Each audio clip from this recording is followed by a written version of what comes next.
Hi guys, आज हम लोग साइंस से संबंधित कुछ प्रश्नों को सॉल्व करेंगे जो कि सभी प्रतियोगी परीक्षाओं के दृष्टि से बहुत महत्वपूर्ण है। तो आज का पहला प्रश्न है, प्रतिरोध की एसआई यूनिट क्या है, यानी प्रतिरोध की एसआई इकाई क्या है। फर्स्ट ऑप्शन है कूलॉम, सेकंड है ओम, थर्ड है जूल और फोर है ऑप्शन है न्यूटन। तो कूलॉम जो होता है, कूलॉम किसकी यूनिट होती है, तो कूलॉम होती है आवेश की यूनिट। किसकी यूनिट होती है, आवेश की यूनिट होती है। ओम, जूल जो है, जूल किसकी यूनिट होती है, जूल होती ऊर्जा या कार्य की, दोनों की या कार्य की। और न्यूटन जो होता है वो बल की यूनिट है। किसकी यूनिट है, बल की। तो ओम की यूनिट क्या होती है, प्रतिरोध होती है। किसकी, प्रतिरोध की यूनिट ओम होती है। तो इसका ऑप्शन नंबर बी सही हो जाएगा। कौन सा, ओम हो जाएगा सही। अगले प्रश्न पे चलेंगे हम लोग।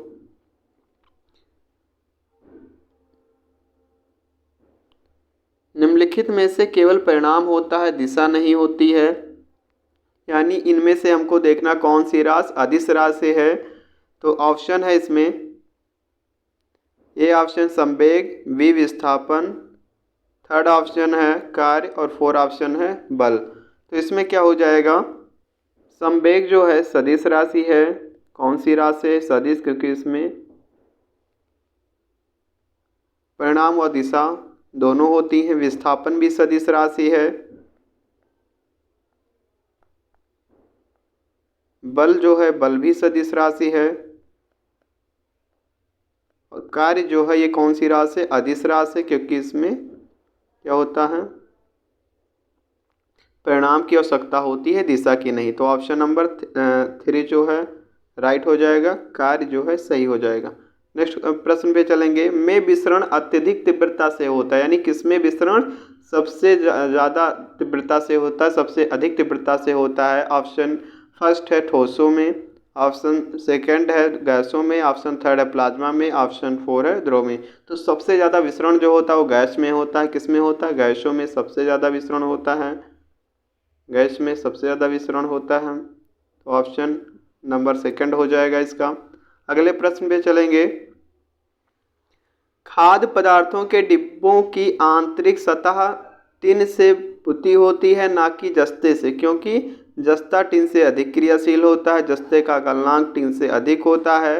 जस्ता टिन से महंगा होता है, जस्ता टिन से कम क्रियाशील होता है।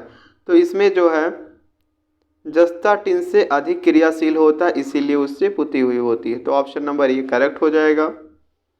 अगले प्रश्न पे चलेंगे हम लोग।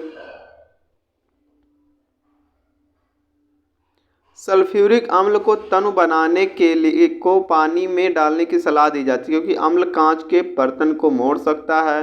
अम्ल को तनु बनाने की प्रक्रिया अत्यधिक ऊष्माक्षेपी है। अम्ल को तन बनाने की प्रक्रिया अत्यधिक ऊष्माशोषी है, या अम्ल का पानी की ओर गहरा आकर्षण है। तो ये क्या हो जाएगा, अम्ल को तनु बनाने की प्रक्रिया अत्यधिक ऊष्माक्षेपी है। ऑप्शन नंबर सेकंड इसका हो जाएगा। अगले प्रश्न पे चलेंगे। निम्न में से कौन अधिक काम कर सकता है। एक घूमता हुआ पहिया, बंदूक की एक चलती हुई गोली, गतिशील पत्थर, एक उठाया हुआ हथौड़ा। तो सबसे अधिक क्रियाशील कौन सा है, बंदूक की एक चलती हुई गोली। ऑप्शन बी सेकंड इसका हो जाएगा। अगले प्रश्न पे चलेंगे। अभी तक वैज्ञानिकों द्वारा पदार्थ की कितनी अवस्थाएं तय की गई हैं। अगर इस समय की प्रेजेंट टाइम की बात की जाए तो तय की गई हैं 5 अवस्थाएं। अभी तक 4 अवस्थाएं थी, एक और तय कर ली गई हैं, यानी कि 5 अवस्थाएं हो गई हैं। कौन सी, ठोस, ठोस, द्रव, गैस, प्लाज्मा। और जो है पांचवी अवस्था की अभी खोज नहीं हो पाई है पूर्णतः, लेकिन इसकी अवस्थाएं को तय कर लिया गया है, यानी कि ये ऑप्शन करेक्ट हो जाएगा। निम्नलिखित में से कौन सा पदार्थ चुंबकीय है, क्वार्टेज, स्मिथ, निकिल, डोमेन। यानी कौन सा पदार्थ है जो चुंबकीय है। क्वार्टेज चुंबकीय है नहीं, बिस्मिथ भी नहीं है, डोमेन भी नहीं, यानी निकिल। निकिल जो है वो क्या है, चुंबकीय पदार्थ है। ऑप्शन नंबर थर्ड हो जाएगा इसका। अगला प्रश्न है। एक लंबी धारावाही कुंडली कहलाती है। परिनालिका, डोमेन, टोराइड, इनमें से कोई नहीं।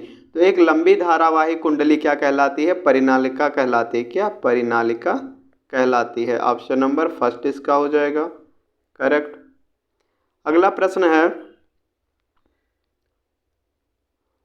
ऊष्मागतिकी का प्रथम नियम किस अवधारणा की पुष्टि करता है? ऊर्जा संरक्षण, कार्य संरक्षण, ताप संरक्षण या इनमें से कोई नहीं। तो ऊष्मागतिकी का जो प्रथम नियम है वो ताप संरक्षण की अवधारणा की पुष्टि करता है। ऑप्शन नंबर थर्ड हो जाएगा। कौन सा? ताप संरक्षण।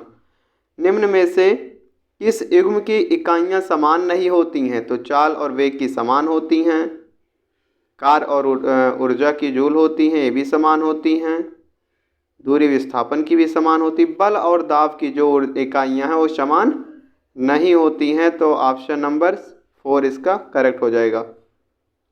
ऑप्शन नंबर 4 सही हो जाएगा।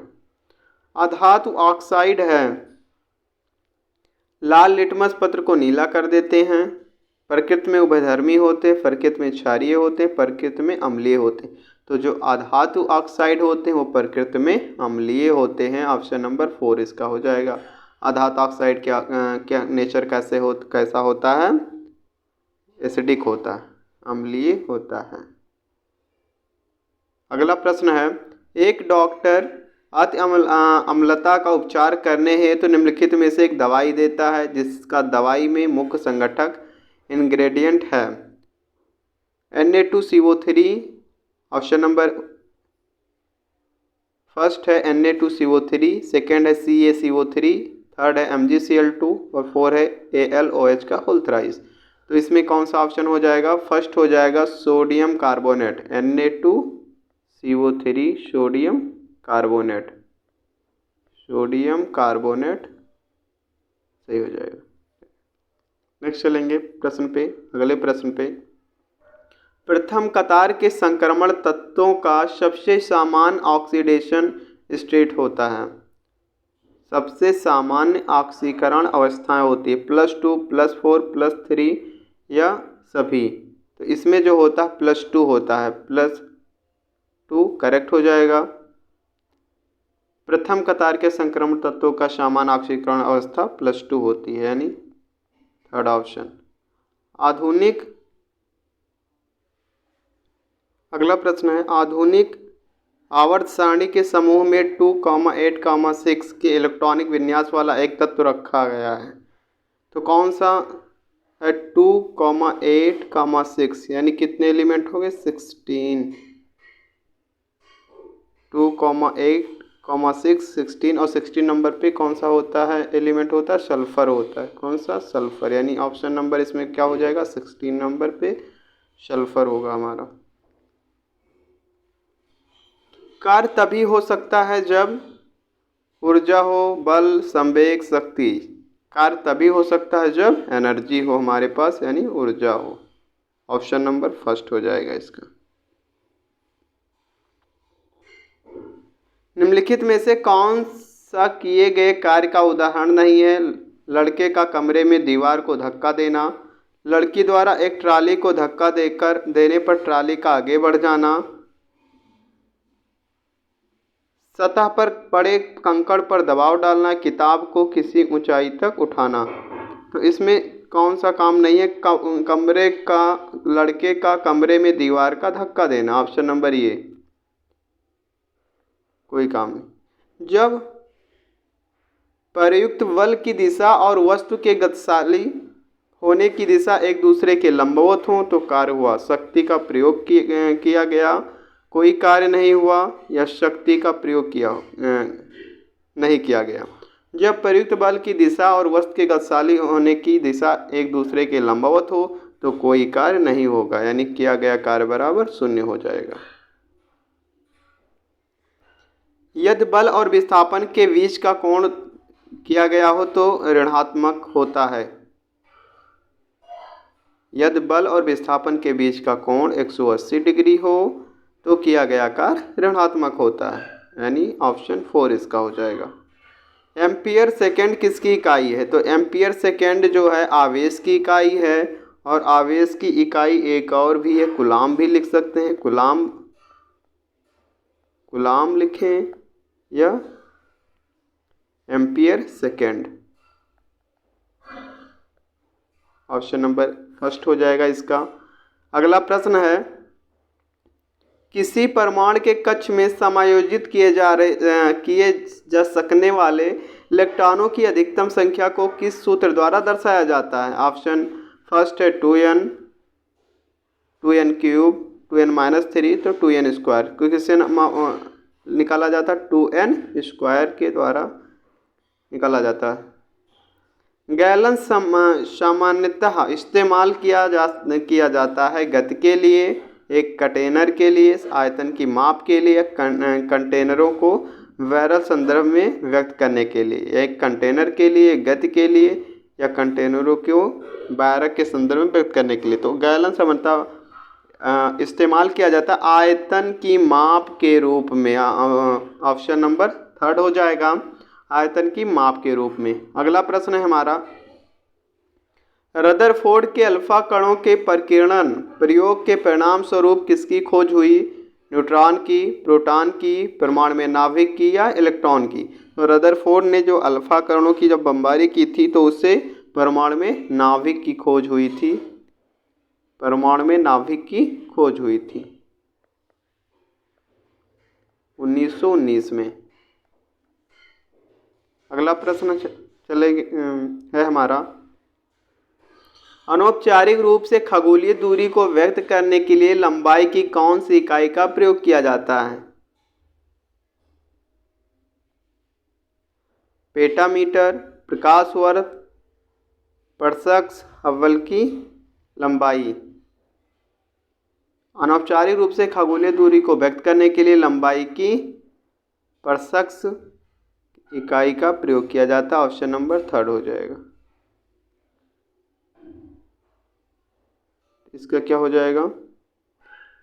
अनौपचारिक रूप से खगोलीय दूरी को व्यक्त करने के लिए कौन सी दूरी का प्रयोग किया जाता है? प्रकाश वर्ष का, यानी प्रकाश वर्ष का प्रयोग किया जाता है, न कि ये कोई होता ही नहीं है, तो प्रकाश वर्ष हो जाएगा ऑप्शन नंबर। यानी खगोलीय दूरी को मापने के लिए प्रकाश वर्ष इकाई का प्रयोग किया जाता है। ऑप्शन नंबर सेकंड इसका हो जाएगा, प्रकाश वर्ष। आगे चलेंगे। अगला प्रश्न है, नाभिक परमाणु के नाभिक में होते हैं इलेक्ट्रॉन, प्रोटॉन, न्यूट्रॉन। तो परमाणु के नाभिक में क्या होते हैं? प्रोटॉन और न्यूट्रॉन दोनों होते हैं। प्रोटॉन P+N दोनों, Pn दोनों होते हैं, प्रोटॉन और न्यूट्रॉन दोनों। और प्रोटॉन पे पॉजिटिव चार्ज होता है, न्यूट्रॉन पे 0 चार्ज होता है, न्यूट्रल होता है। अर्धताग्राही वस्तु वह होती है जो तत्काल अवशोषित कर ले हाइड्रोजन सल्फाइड को, कार्बन मोनोऑक्साइड को, अमोनिया को, जलवाष्प को। तो अर्धताग्राही वह वस्तु होती है जो तत्काल नमी को या जलवाष्प को अवशोषित कर लेती है। तो ऑप्शन नंबर 4 हो जाएगा, जलवाष्प।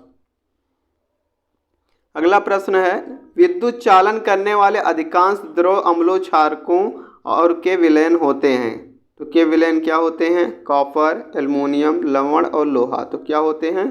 लवण होते हैं। ऑप्शन नंबर थर्ड हो जाएगा। सूक्ष्म जीवों द्वारा कार्बनिक यौगिकों से अल्कोहल के उत्पादन को कहते हैं दहन, अवायु श्वसन, किण्वन या वायु श्वसन। क्या कहते हैं? तो इसको क्या बोलते हैं? किण्वन बोलते हैं। ऑप्शन नंबर थर्ड हो जाएगा, किण्वन। अगला प्रश्न है, शरीर के साथ संपर्क में स्पिरिट ठंडी अनुभूति देती है क्योंकि वह द्रव है। ऑप्शन सेकंड है पारदर्शी है, ऑप्शन थर्ड है अत्यंत वाष्पशील है, और ऑप्शन 4 है एक सुचालक है। तो ऑप्शन थर्ड हो जाएगा, अत्यंत वाष्पशील है।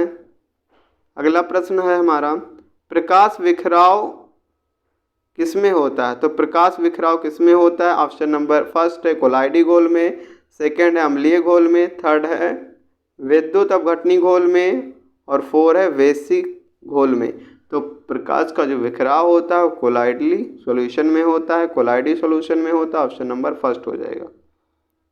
अगला प्रश्न है, शुद्धिकरण की प्रक्रिया में गंदले पानी का उपचार फिटकरी से करते, यह प्रक्रिया क्या कहलाती है?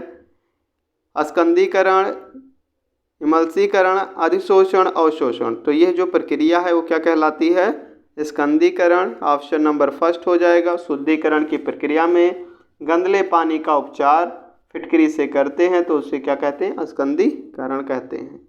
अगला प्रश्न है, जल में के उपचार में फिटकरी का प्रयोग किस प्रक्रिया में मदद के लिए किया जाता है? निस्पंदन, मुद्करण, स्कंदन या विसंक्रमण। तो फिटकरी का प्रयोग किस प्रक्रिया की मदद के लिए किया जाता है? स्कंदन। ऑप्शन नंबर थर्ड हो जाएगा, स्कंदन। वृक्क का प्रक्रियात्मक यूनिट है तंत्रिका तंत्र, ग्लोमेरुलस, नेफ्रॉन या मूत्रवाहिनी। तो जिसको विकर्ण बोलते हैं, नेफ्रॉन, वही उसकी यूनिट होती है। ऑप्शन नंबर थर्ड हो जाएगा। अगला प्रश्न है, गुर्दे किडनी का कार्यात्मक यूनिट क्या है? एक्सॉन, न्यूरॉन, नेफ्रॉन या धमनी। तो इसका क्या है? नेफ्रॉन है। क्या है? नेफ्रॉन। ऑप्शन नंबर थर्ड इसका करेक्ट हो जाएगा। अगले प्रश्न पे चलेंगे। नेफ्रॉन से जुड़े होते हैं श्वसन तंत्र, तंत्रिका तंत्र, परिसंचरण तंत्र या उत्सर्जी तंत्र। तो नेफ्रॉन से जो जुड़े होते हैं वो उत्सर्जी तंत्र जुड़े होते हैं। ऑप्शन नंबर फोर इसका करेक्ट हो जाएगा। अगला प्रश्न है, निम्न में से मानव शरीर का वह कौन सा अंग है जो उसमें जल के संतुलन के लिए उत्तरदायी है? हृदय, गुर्दे, यकृत, फेफड़े। तो क्या है? संतुलन के लिए उत्तरदायी है गुर्दा यानी कि किडनी। ऑप्शन नंबर सेकंड इसका करेक्ट हो जाएगा। मूत्र बनता है संग्राहक वाहिनियों में, कैलिसीज में, मूत्रवाहिनियों में या मूत्राशय में। तो जो मूत्र बनता है वो संग्राहक वाहिनियों में बनता है। ऑप्शन नंबर फर्स्ट हो जाएगा, संग्राहक वाहिनियों में। अगला प्रश्न है, मूत्र का पीला रंग किसकी मौजूदगी के कारण होता है? लसिका के, कोलेस्ट्रॉल के, पित्त के, यूरोक्रोम के। तो किसकी उपस्थिति के कारण पीला रंग होता है? यूरोक्रोम की उपस्थिति के कारण मूत्र का रंग पीला होता है। अगला प्रश्न है, निम्नलिखित में से कौन उत्सर्जक उत्पाद के रूप में यूरिक एसिड का उत्सर्जन करता है? तितलियां, अमीबा, गौरैया, ऊंट। कौन सा उत्सर्जक उत्पाद के रूप में यूरिक एसिड का उत्सर्जन करता है? तो कौन करता है? गौरैया करती है। ऑप्शन नंबर थर्ड हो जाएगा। अगला प्रश्न है,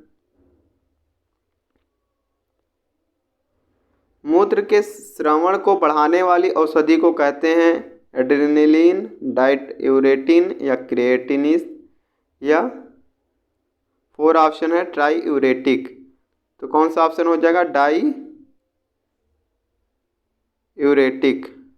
डाईयूरेटिक सेकंड करेक्ट हो जाएगा। अगला प्रश्न है, मूत्र का असमान घटक है मोनोयूरेटिक, ट्राईयूरेटिक, एल्ब्यूमिन या डाईयूरेटिक। कौन सा होता है?